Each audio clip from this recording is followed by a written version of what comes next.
guerra, dos hombres se preparan para ir a duelo. Uno es Goliat, conocido en la Biblia por ser un gigante de unos 3 metros de estatura. El otro, un joven pastor israelita, David. Es una de las historias más famosas de la Biblia.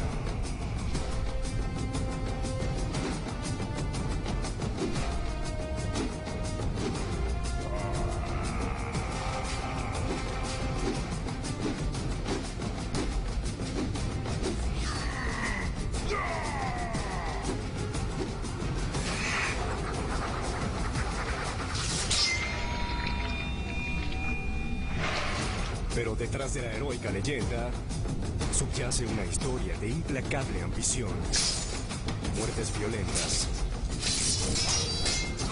conquistas en el campo de batalla y en el dormitorio. A la larga, la búsqueda de David unirá a un pueblo, pero antes destruirá a un país.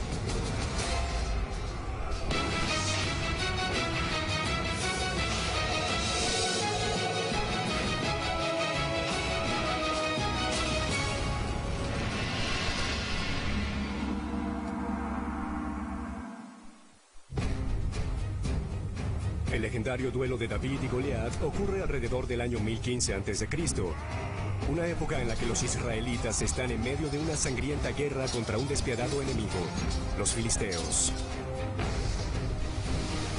Han pasado más de 200 años desde que el gran comandante militar Moisés condujo por primera vez a las 12 tribus israelitas fuera de Egipto durante el Éxodo.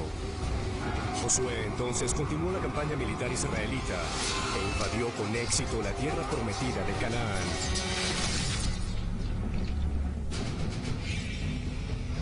Ahora, luego de 2 siglos y miles de vidas perdidas en sangrientas batallas bíblicas, los israelitas ya no llaman a esta tierra Canaán. Ahora es su patria, Israel. Se han convertido en una de las fuerzas militares más poderosas de la región. Y por primera vez se unen bajo el mando de un rey llamado Saúl. Durante años, la guerra de Saúl contra los filisteos ha estado manchando la tierra de sangre. En un fatídico día en el valle de Elá, solo uno morirá. Pero será una muerte monumental e histórica. Los ejércitos se enfrentaban durante varios días hasta que, según la creencia antigua, Dios decidía las batallas. Luego, cada bando elegía un defensor. Los defensores se enfrentaban y el que ganara le daba la victoria a su bando.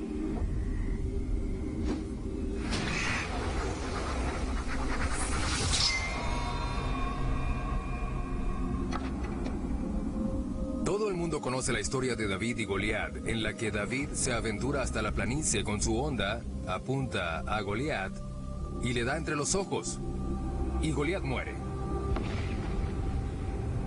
Luego David se acerca, toma su espada y le corta la cabeza. El asesinato de Goliat por parte de David es un momento decisivo en la guerra contra los filisteos, pero lo más importante, coloca al joven pastor en un sangriento camino de intriga, engaños y paranoia, que a la larga lo catapultará hasta el trono. Uno de los aspectos más interesantes de la Biblia es que a David se le tiene en alta estima como el padre y rey de Israel. Pero si de verdad analizamos su trayectoria, en realidad es un sanguinario oportunista.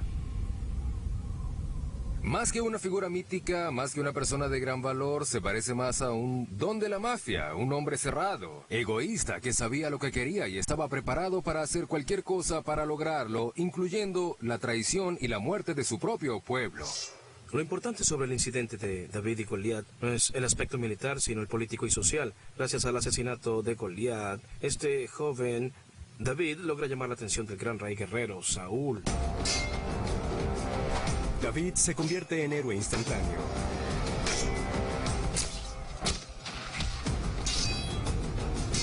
Se gana un puesto como armígero personal del rey Saúl.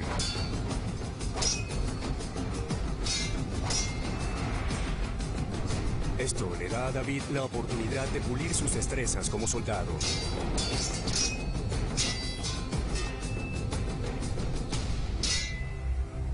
Pero los sentimientos iniciales de admiración que Saúl sentía pronto se convirtieron en desconfianza y celos.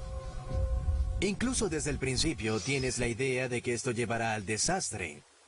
Al volver de la primera batalla en que David asesinó a Goliat, hay bailes en las calles y las mujeres cantan: Saúl ha asesinado a miles y David a decenas de miles. Bueno, Saúl ha vivido 20 años de cruenta guerra, mientras que David lanzó solo una piedra. Así que quizás podemos perdonar a Saúl por estar un poco celoso.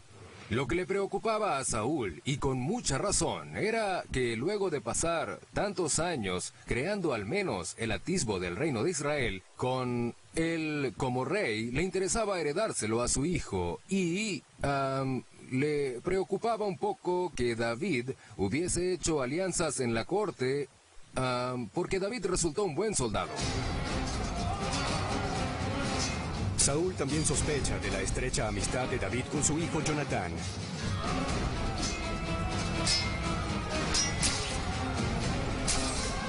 Los dos jóvenes forman un vínculo fraterno dentro y fuera del campo de batalla.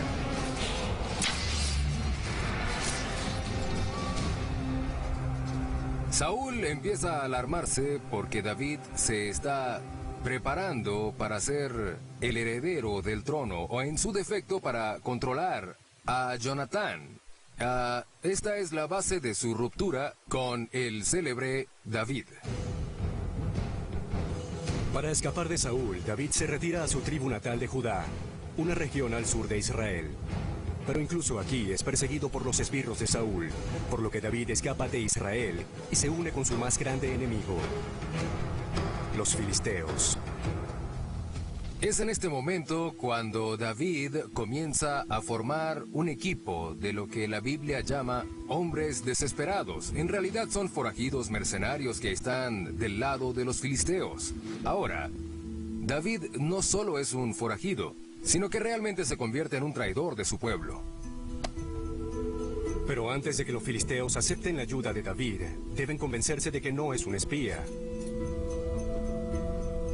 Lo primero que el príncipe de Filistea va a hacer es probar la lealtad de David. ¿Y cómo pruebas la lealtad de un israelita? He llegado a creer que le ordenó a David hacer retadas en los asentamientos israelitas. El príncipe de Filistea controla el área llamada Gaza, al lado de la frontera de Judá, la tribu natal de David. Él escoge objetivos fáciles entre las aldeas israelitas. Entonces envía a David a atacarlas, y este sigue las órdenes. David se convierte en asaltante de las ciudades fronterizas entre Filistea y los reinos israelitas y reúne el botín para entregárselo al príncipe de Filistea. Aunque David y sus hombres están apostados cerca de Hebrón, la Biblia cuenta que el ejército filisteo hace una audaz redada a los israelitas en el monte Gilboa. Saúl y los israelitas ocupan el terreno más alto. Parece que pueden contener el ataque filisteo.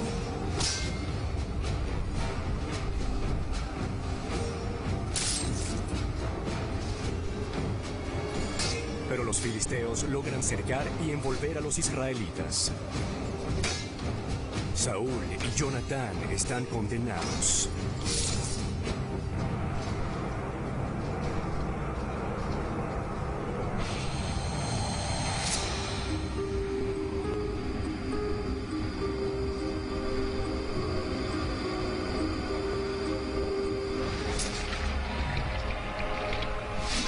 Saúl es herido varias veces.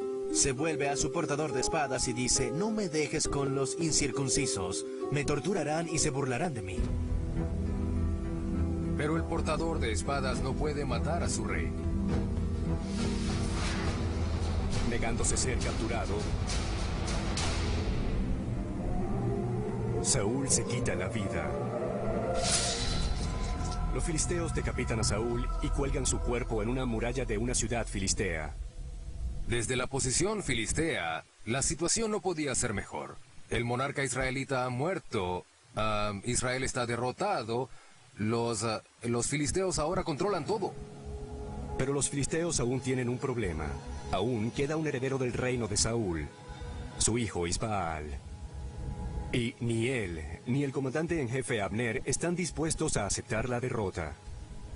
Isbaal y Abner cruzan el río Jordán, pero su gobierno es muy pequeño y remoto para ser una gran preocupación.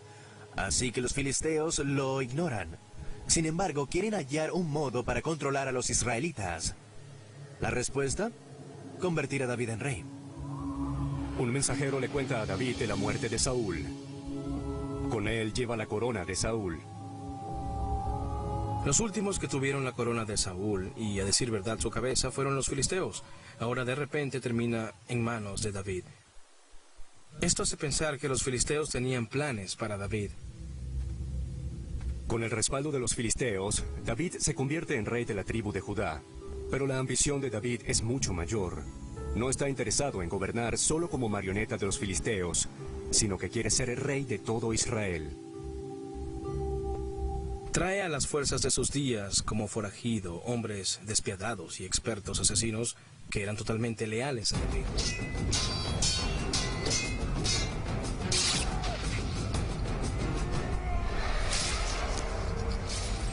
Trae a los llamados Gigud, que son esos 600 forajidos con los que había peleado, y los instala en todas las aldeas y pueblos de Judá.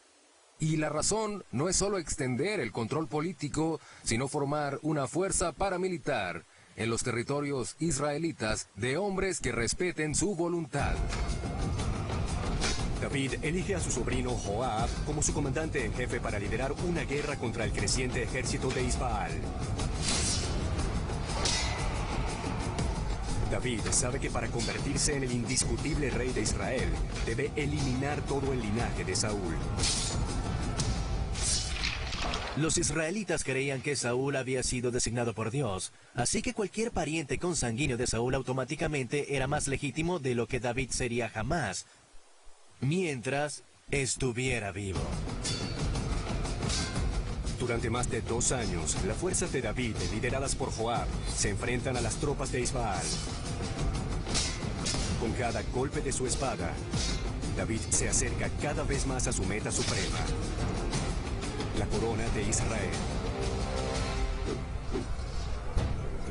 Alrededor del 1004 a.C., 10 años luego de asesinar a Goliat, David libra una sangrienta guerra civil para convertirse en rey de todo Israel.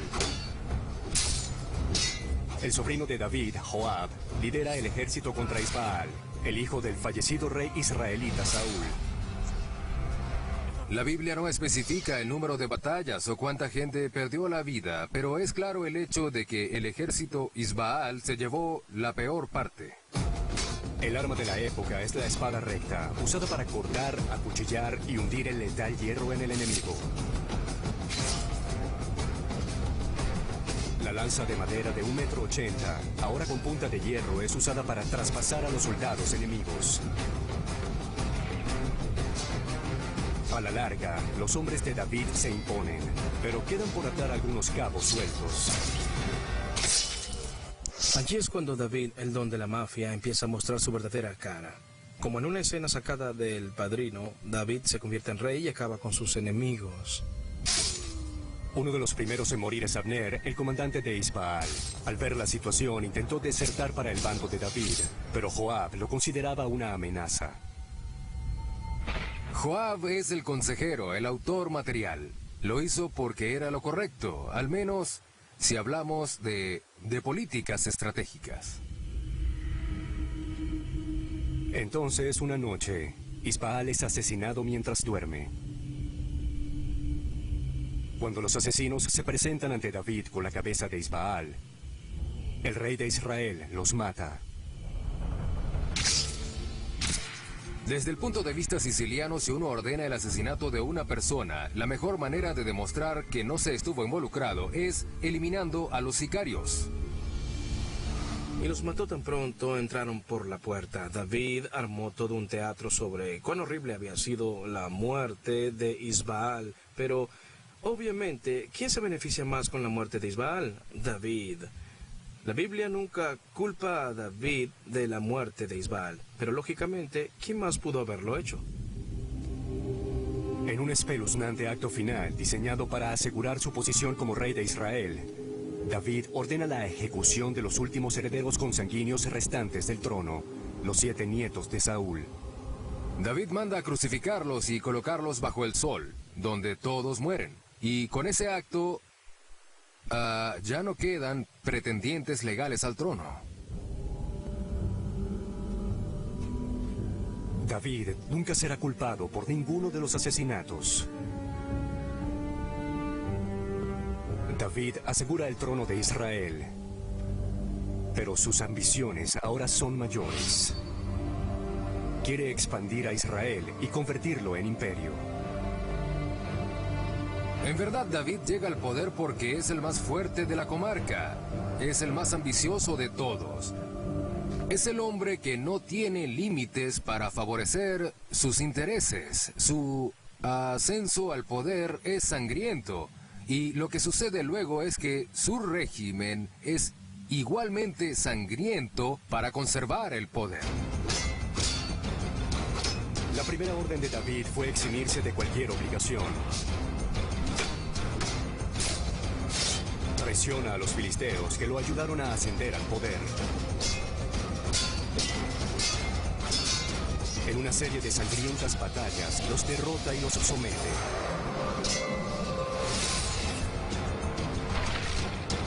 Luego de esta derrota, los soldados filisteos pelearán para el ejército de David.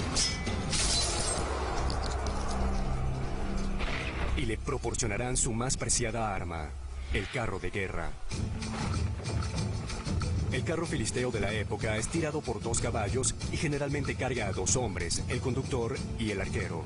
Este último debe ser muy habilidoso para hacer disparos precisos mientras viaja a 16 kilómetros por hora sobre superficies desiguales. La plataforma de madera está diseñada en forma de D, con el eje ubicado en el medio de la plataforma de transporte, asegurando la estabilidad y añadiéndole fuerza al carro. Con un ejército que ahora llega a los 8 o 10 mil soldados, David captura la ciudad de Jerusalén, donde se establece la primera capital de Israel. Observa a su alrededor y ¿qué ve? ¿Qué ven los reyes cuando están en el poder? Amenazas. Y mira hacia el este, y allí en la frontera de lo que hoy en día es Jordania moderna o Valle del Jordán, hay 3 estados que representan amenazas económicas y estratégicas. Amón, Moab y Edom, que es el primero en la lista de David. La verdadera razón por la que lo quiere es la economía. Hay grandes minas de hierro y aluminio en Edom, que se encuentran al otro lado de lo que llamamos el Camino del Rey. El Camino del Rey conecta Siria y Egipto. David quiere tener libre acceso a esta importante ruta comercial, así que actúa para apoderarse de Edom a la fuerza. David se mueve muy rápidamente para atraer a Edom a la órbita israelita y lo hace con mucha brutalidad.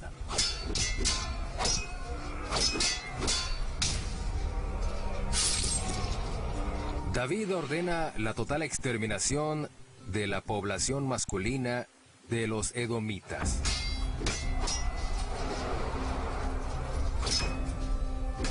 Los niños y las mujeres son vendidos y convertidos en esclavos. El gobierno es desmantelado. Y Edom deja de existir y es anexado a Israel. La brutal matanza en Edom es un poderoso mensaje para cualquiera que pudiera considerarla represalia. Pero la carnicería de David apenas ha comenzado.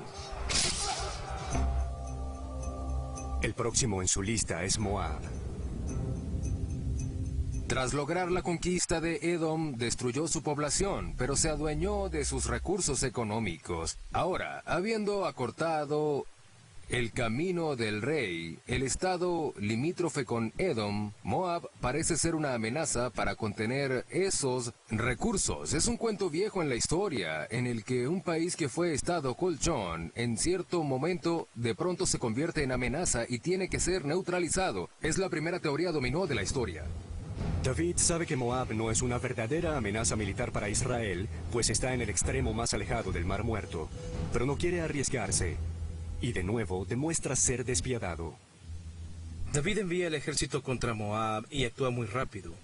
En términos numéricos hubiese ganado, pero aquí hallamos una interesante descripción de cómo se enfrentó con ellos. También derrotó a los moabitas y los midió con cordel, los hizo tenderse en el suelo. Segundo libro de Samuel, capítulo 8, versículo 2. La Biblia dice que todos los cautivos en edad de servicio militar eran tendidos en 3 filas. Los soldados se colocaban entre 2 de las filas y los pasaban a todos por el filo de la espada, es decir, eran decapitados. Por segunda vez, David masacra a sus vecinos y no les permite alzarse en su contra.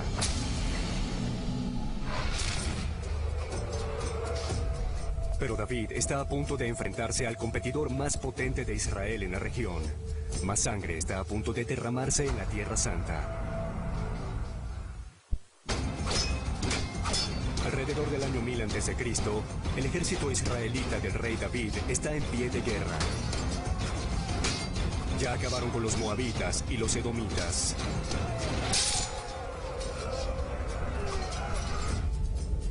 Ahora, David lidera casi 10.000 soldados hacia el norte. Tras la conquista de Edom y Moab, David naturalmente fija su atención en el estado restante, que compite con Israel por sus intereses en el valle del Jordán. Son los amonitas, cuya capital es Rabá, que es la moderna Amán. Amón es el último, pero el más importante de los 3 estados orientales limítrofes que David busca conquistar. Es el principal competidor de Israel en cuanto a influencia regional.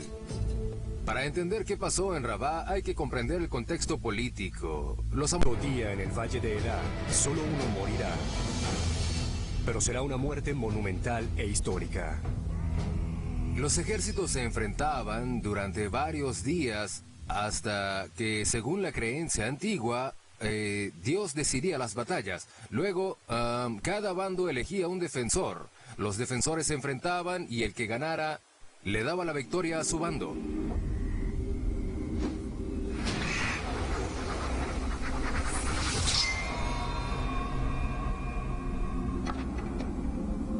Todo el mundo conoce la historia de David y Goliat, en la que David se aventura hasta la planicie con su onda.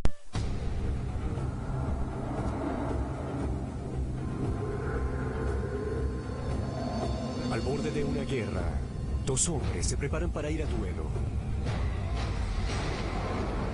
Uno es Goliat, conocido en la Biblia por ser un gigante de unos 3 metros de estatura. El otro, un joven pastor israelita, David. Es una de las historias más famosas de la Biblia.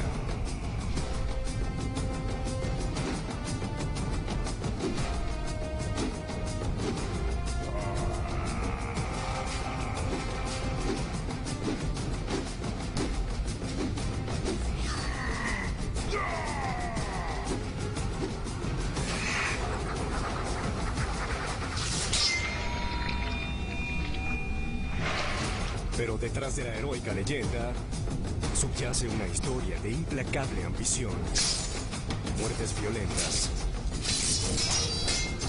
conquistas en el campo de batalla y en el dormitorio. A la larga, la búsqueda de David unirá a un pueblo, pero antes destruirá a un país.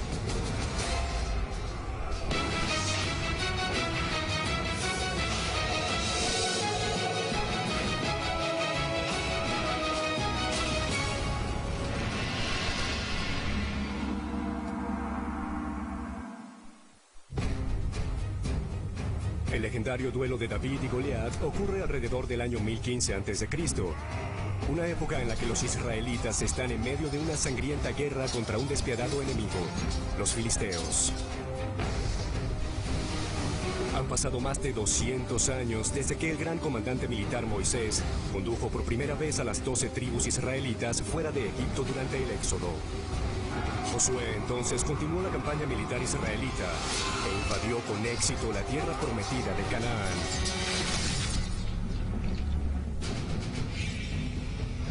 Ahora, luego de 2 siglos y miles de vidas perdidas en sangrientas batallas bíblicas, los israelitas ya no llaman a esta tierra Canaán.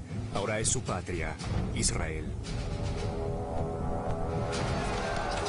Se han convertido en una de las fuerzas militares más poderosas de la región. Y por primera vez se unen bajo el mando de un rey llamado Saúl. Durante años, la guerra de Saúl contra los filisteos ha estado manchando la tierra de sangre. En un fatídico